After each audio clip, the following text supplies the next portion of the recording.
In today's video, our short video, mind you, I'm going to show you some connections that you may not have seen before, connections that will prove to you we're heading into some real major problems here very shortly.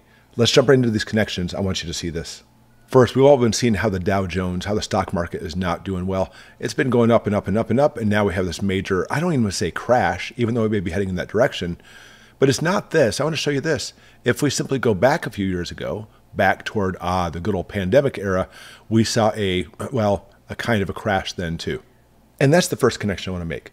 And honestly, when we try to use that for predicting what happens in the future, I think that's pretty thin. It's not quite, proving anything. But nevertheless, when we see the market going down, and it is drastically going down now, it's something obviously we should be concerned about. There's only a small percentage of people in America that actually own stocks. Some people say it's like only 8%, and it's usually the rich people.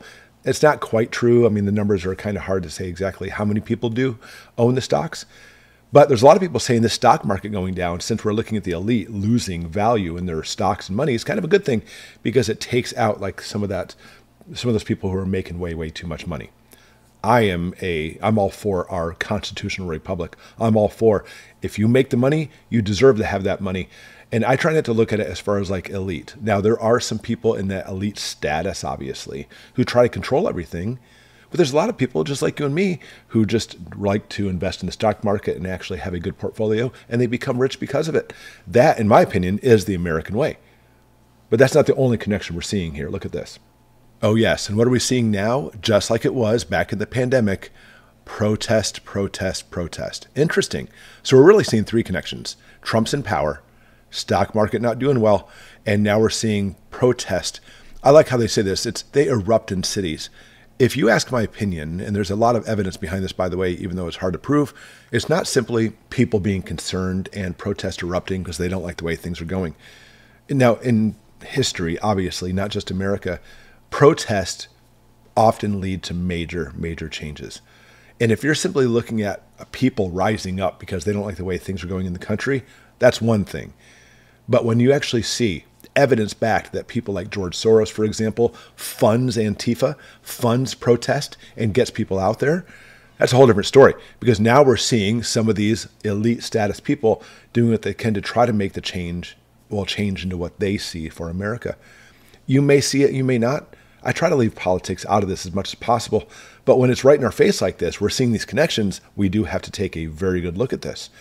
Because if you remember, the protests that started back in the pandemic era started as protest. You agreed with it or didn't disagree with it. That has nothing to do with this video. What it has to do is they escalated. They escalated drastically. Eventually we saw violence. Eventually we saw looting, burning places down, even setting up those, remember the chop zone, these free parts in cities where they no longer claim they were part of America, the United States of America, obviously. And that's problematic because they are inside the United States of America. But when you see specific cities, usually more of the progressive side, which most cities are anyway, they allowed it to happen. So, little history. We just want to look at the history. We saw it a few years ago. The protest started out and quickly grew to become more violent and problematic. That's something we need to pay attention to because it may happen again. Now, one more note about that. When it was happening back then and when the protest finally did stop, interesting, when somebody else got elected, the protest stopped. Oh, okay, everything must be fine then. They said, you know what, that's happening in the cities, but you country folk, get ready because we're coming out toward you next. Trump just got in office. And if we are seeing that connection because Trump's in office and these protests are going through, which that's why, by the way, they're even saying was they don't like Trump in office, we still have, almost 4 more years, at least 3.5 more years. They very well may start infiltrating cities, coming out of the country, etc. Look at this. Next up, we saw in 2020 all these different types of statues. Oh, it wasn't necessarily just an orchestrated removal, but of course, gangs of people tore them down. And then certain cities said, yeah, obviously we should not be having these statues up anymore. We always see it in major society changes that the monuments are pulled down because they want to establish a new truth. Well, guess what we see? Trump is signing an executive order to restore a lot of those specific statues. And now there's another connection because obviously Trump's not saying tear down the statues. He's saying let's restore them. And if we're starting to see stock market volatility, problems associated with that, protests erupting across all the cities, and now guess what? We want to start restoring some of those statues. they're probably going to be the first targets. And there's that escalation we see again heading into what we saw just 4 years ago. And then, yes, now we're getting into what we do as far as preppers go. Shift left logistics, the key to profitable and sustainable supply.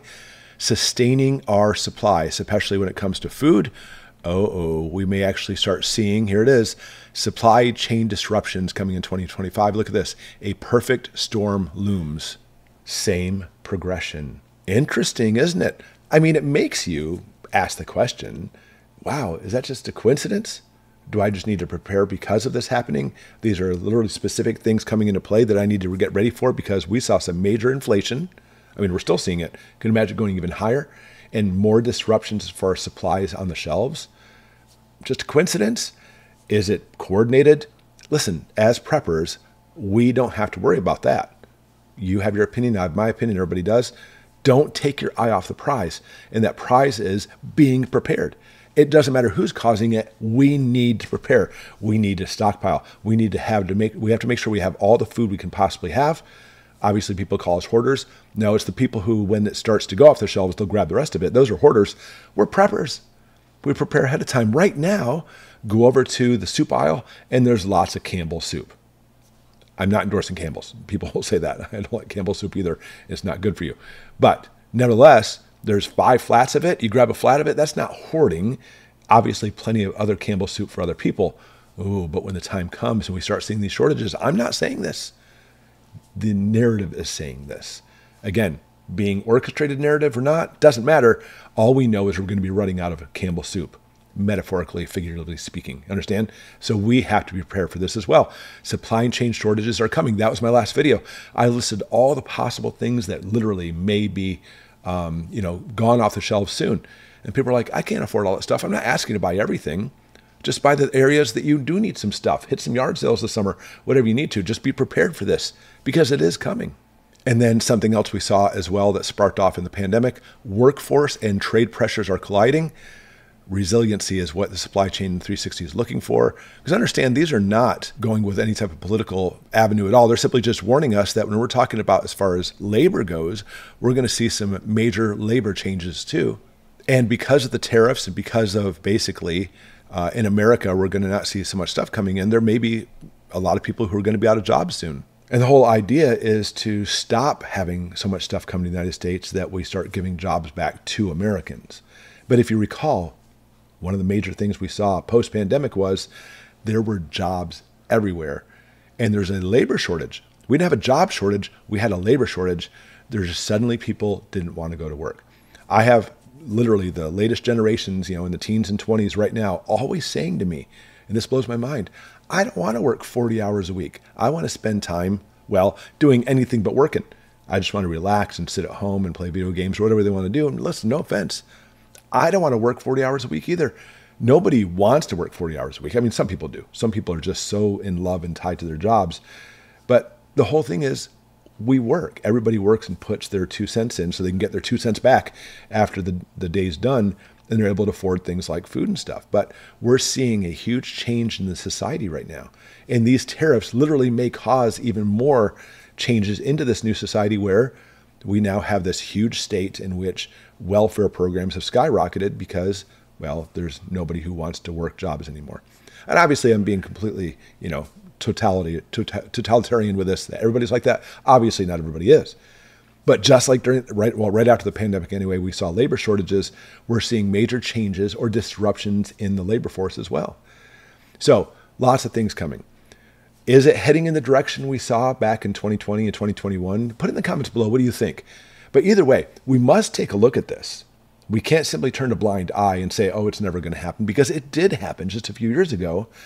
And we're starting to see these protests even right now much larger than they were back in 2020 and 2021. So where's it leading to next? So as preppers, we need to be ready, not just simply stockpiling food and gear, but preparing for the violence that ensues because of this. Literally, we see places, cities burning down because of this. And they're literally have agendas of a lot of these people to turn America into something else. What's that something else? All of this wraps around turning in America into a type of socialist country. That is their goal. Make no mistake about this. That's what they want. These elites, what we're talking about. And I'm not talking about all rich people. not by any means.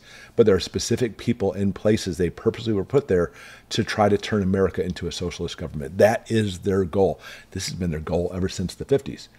Communism wants communism everywhere, and trying to push it into America through education system, through the media. Don't get me started on that. But again, what we do as preppers is we prepare, stockpile, have everything ready, because unfortunately 2025, a lot of people thought it was going to be a nice, happy year.